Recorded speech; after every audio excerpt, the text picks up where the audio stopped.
എന്നെ ശ്രമിക്കുന്ന എൻ്റെ പ്രിയ സഹോദരി സഹോദരന്മാരെ, ഏവർക്കും നമ്മുടെ കർത്താവ് യേശു ക്രിസ്തുവിന്റെ നാമത്തിൽ സ്നേഹവന്ദനം അറിയിക്കുന്നു. നിങ്ങളേവരെയും ക്രിസ്തു സമ്പൂർണ്ണമായി അനുഗ്രഹിക്കട്ടെ. ഹല്ലേലൂയ. നാം ഇന്ന് ചിന്തിക്കുന്നത് എസെക്കിയേൽ പ്രവാചകന്റെ പുസ്തകം 22-ാം അധ്യായം 30-ാം വാക്യമാണ്.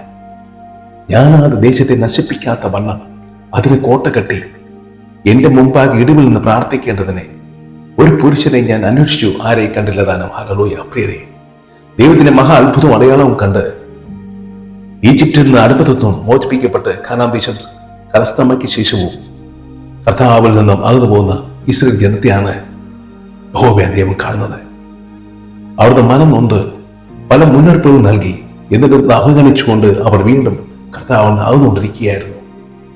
എന്നാൽ അവരെ നശിപ്പിക്കാൻ ഒരുങ്ങുന്നതിന് മുമ്പ് അവർക്ക് വേണ്ടി മധ്യസ്ഥയിൽ പ്രാർത്ഥിക്കുന്ന ആരെങ്കിലും ഉണ്ടോ എന്ന് അന്വേഷിച്ചു, ആരെയും കണ്ടില്ല താനും. ഹല്ലേലൂയ. പ്രിയരേ, മധ്യസ്ഥ പ്രാർത്ഥനയുടെ പ്രാധാന്യം എന്താണെന്ന് കർത്താവ് നമുക്ക് വെളിപ്പെടുത്തി തരുന്ന വചനമാണിത്. ഹല്ലേലൂയ.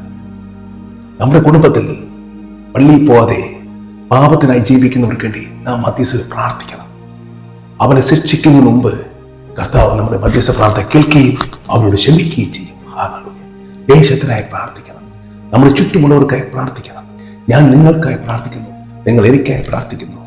ക്രിസ്ത്യാനിറ്റി എന്നാൽ ഹല്ലേലൂയ, പ്രാർത്ഥനയിൽ നാം ഐക്യപ്പെട്ടിരിക്കണം. ഒരുവൻ മറ്റൊരുവനോട് പ്രാർത്ഥിക്കണം. ഹല്ലേലൂയ. കർത്താവേ, നല്ല വചനത്തെ ഓർത്ത് ഞങ്ങൾ നന്ദി പറഞ്ഞു. കർത്താവേ, തമ്മിൽ പ്രാർത്ഥിക്കുവാൻ, തമ്മിൽ ഉള്ള ബലഹീനത ഏറ്റെടുത്തുകൊണ്ട് കർത്താവേ, മറ്റുള്ളവർക്ക് വേണ്ടി പ്രാർത്ഥിക്കുവാൻ ഞങ്ങളെ സഹായിക്കണമേ. അതിലേക്ക് ഞങ്ങളെ ഒരുക്കുകയും ഞങ്ങളെ ശക്തിപ്പെടുത്തുകയും ചെയ്യണമേ. ഞങ്ങളെ ബുദ്ധിയെ പ്രകാശിപ്പിക്കണമേ. പ്രാർത്ഥനയിൽ ഒത്തിരിക്കുവാൻ, ഒരുമിച്ചിരിക്കുവാൻ, ഐക്യപ്പെട്ടിരിക്കുവാൻ ഞങ്ങളെ സഹായിക്കണമേ. അതിനായി ഐക്യത്തിന്റെ ആത്മാവിനെ ഞങ്ങൾ പകരുകയും ചെയ്യണമേ. ആമേൻ.